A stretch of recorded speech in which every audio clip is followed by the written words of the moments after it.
Selamat datang di Sukor Makro Update. Dari sisi domestik, minggu lalu Bank Indonesia mengumumkan hasil rapat Dewan Gubernur di bulan Juni. Bank Indonesia memutuskan untuk menahan BI Rate di 5,5%. Di pengumuman hasil rapat tersebut, Gubernur Bank Indonesia menekankan isu terkini di mana ketegangan geopolitik di Timur Tengah sedang meningkat, serta ketidakpastian dari negosiasi tarif dagang Amerika Serikat. Isu-isu tersebut yang mendorong Bank Indonesia menahan suku bunga di tengah kondisi fundamental dari sisi laju inflasi, pertumbuhan ekonomi, dan pertumbuhan likuiditas yang sudah melambat.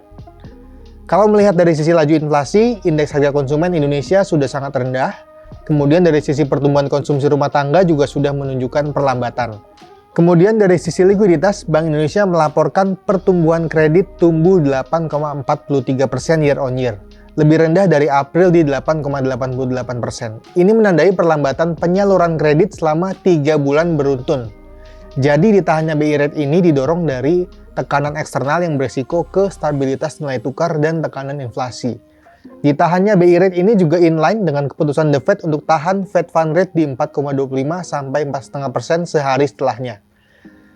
Sekarang beralih ke geopolitik.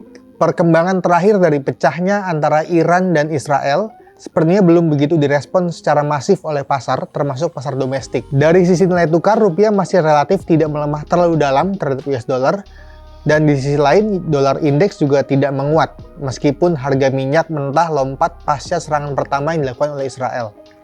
Sampai video ini dibuat, perkembangan terakhir dari situasi di Timur Tengah ialah Amerika Serikat mengumumkan telah menyerang Iran secara langsung tanggal 21 Juni waktu Amerika Serikat kemarin. Hal ini juga diumumkan langsung oleh cuitan Presiden Donald Trump di hari yang sama. Serangan Amerika ini adalah tindak lanjut dari pernyataan Donald Trump yang meminta Iran untuk segera bernegosiasi damai beberapa hari sebelumnya. Serangan US ini tentu memang berpotensi memicu Perang Dunia Ketiga, karena Rusia sendiri beberapa hari sebelumnya memperingatkan Amerika untuk tidak ikut menyerang Iran. Wakil Menteri Luar Negeri Rusia mengatakan jika US menyerang Iran, maka itu akan mendestabilisasi situasi di seantero Timur Tengah. China pun juga diberitakan sudah mewanti-wanti potensi eskalasi tensi di Timur Tengah. Presiden Xi Jinping menyatakan kalau Timur Tengah tidak stabil, dunia pun juga tidak stabil. Sekarang apa kemungkinan reaksi yang dilancarkan oleh Iran? Seluruh dunia khawatir kalau Iran akan menutup Selat Hormuz. Seberapa bisa Iran menutup Selat Hormuz? Selat Hormuz itu menyentuh 3 negara, Iran di bagian utara dari Selat Hormuz, Oman, dan Uni Emirat di bagian selatan. Meskipun secara legal hanya masuk ke wilayah 2 negara, Iran dan Oman. Selat Hormuz ini dilalui suplai minyak sekitar 20 juta barel per hari atau sekitar seperempat dari konsumsi minyak di seluruh dunia. Tentu Iran tidak akan bisa menutup seluruh Selat Hormuz sendirian, tapi dengan penyerangan terhadap 1 kapal tanker minyak saja sudah cukup untuk menghentikan kapal tanker lainnya untuk melintasi di selat tersebut. Ini akan mendorong harga minyak untuk lompat, karena dari sisi suplai terhambat di saat demand-nya tetap atau bahkan cenderung naik.